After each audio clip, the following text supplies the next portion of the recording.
What's up, guys? It's your boy Ollie, and I want to come to you today to give you a little bit of update on my life, what's been going on, and some of the things that have changed in my life over the past year or so. So one of the first things I want to touch on is actually why I decided to cut off my locks. And before I really get into that, I also want to tell you a little bit about why I now choose to use the term locks instead of dreads to refer to the hairstyle that I was donning last year around the same time. So one of the things that happened last year after COVID and everything got started was the murder of George Floyd by the police department. And that's something that there were a lot of demonstrations, um, a lot of protests, some of them peaceful, some of them began to get violent. Uh, and I really felt strongly about the need to take a stand and express my views on that. But at the time, I didn't really feel confident how to do that. So one of the things that I knew was in certain cultures, cutting of a man's hair was a way to kind of express like mourning. Um, and it's also something used in different magical cultures. Uh, in order to manifest something or gain anything, you kind of have to give something of equal value. So really, like the one thing that kept coming to me and that I felt really deeply in my heart was that we as a community, uh, we as people here on planet Earth, we really needed a greater sense of both justice and also peace. And those are two things that I kind of wanted to bring forth from the universe. And I tried to think these are really big things, really important things. Uh, to bring forth something so powerful and to gain anything so big, you kind of have to give something of equal value, something really important. And I wouldn't say that my hair was in any way comparable to the enormity of these things I'm asking, peace and justice, but for me at the time, it was the most valuable thing that I had. It was something that I worked years and years to kind of grow. It's something that even before I had been growing my locks, I had been manifesting it. It took several times for me to even be able to build up the inner courage, the mentality that I needed in order to grow my locks and to keep them for the time that I did. And I was really, really proud of them. And so I decided that that was something I was going to exchange uh, when I asked for peace and justice.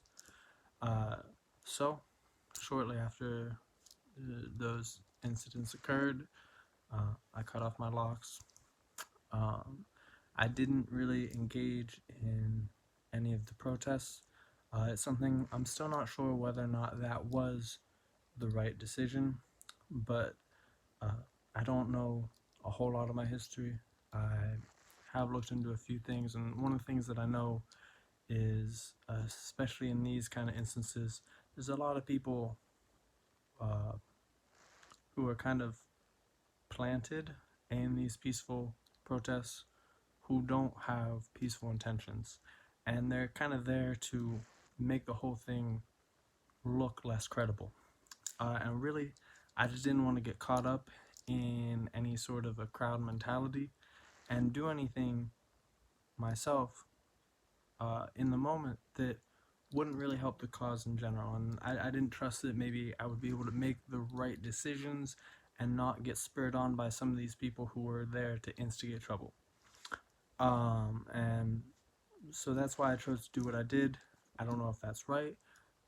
If you did engage in those protests, I really am thankful that you were there, because I think that the people that went out and were brave enough to do that, uh, they really they did what they felt they were supposed to do, and I'm really proud to be a fellow human with them, and I'm really glad that they did what they felt they should do.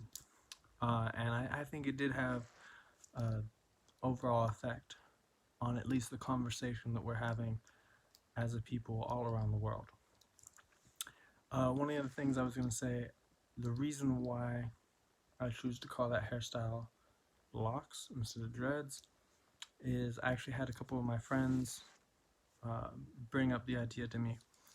And then I did some research myself, and for certain people, as a part of different communities, specifically the black community, uh, there's a history to the term dreads or dreadlocks.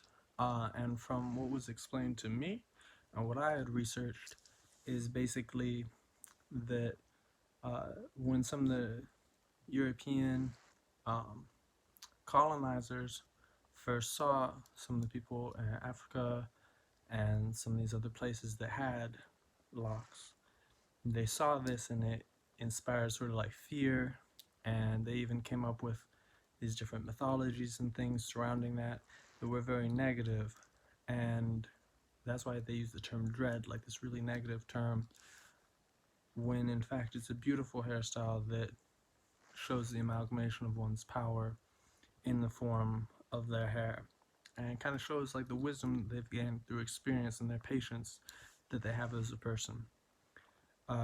So because it has that negative connotation to some people, uh, I personally choose to use the term locks, like locks of hair. I believe it even like in the Bible talked about Samson and his locks, and so it has a lot of value there. That's why, for me personally, I choose to use that term now, because I was informed by some of my friends, some of the people that I really love, about the history, and that's really, to me, what it's all about. Is when you learn something, apply that, make the most of it, and try to become better and try to listen to the people around you when they tell you things. If someone says, hey, this word has a negative meaning, you don't need to argue about it.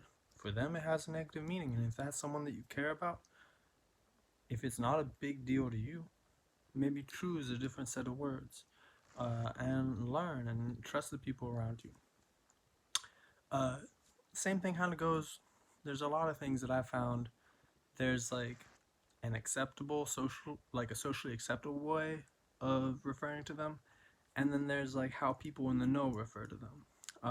Like these things that I have in my ears right now, the ones like this that have the holes all the way through it, you can call tunnels. Some people, if they're completely filled in, you would call them plugs. Some people they'll call these gauges, which is not really a correct term. It's something that a lot of people say, oh yeah, you gauged your ears. And I personally don't feel the need to correct those people. However, there is a more correct way of saying it by referring to them as either tunnels or plugs. Same thing with like the thing that tattoo artists use to apply the tattoos. Some people refer to it as a tattoo gun, but I've been told that a lot of tattooers who are more in the know, choose to refer to it as a tattoo machine. So just kind of figure out, and learning that vocabulary is something that's important to me. Something that I just want to understand how certain people feel about different words.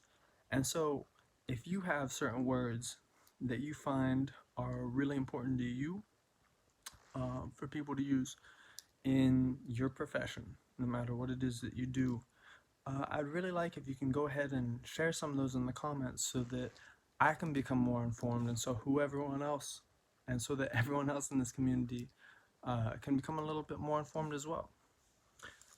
So if there's anything like that, please share with us. And yeah, that's basically why I chose a little while ago, a little bit less than a year ago, to cut off my locks, and why I choose to use the term locks instead of dreads.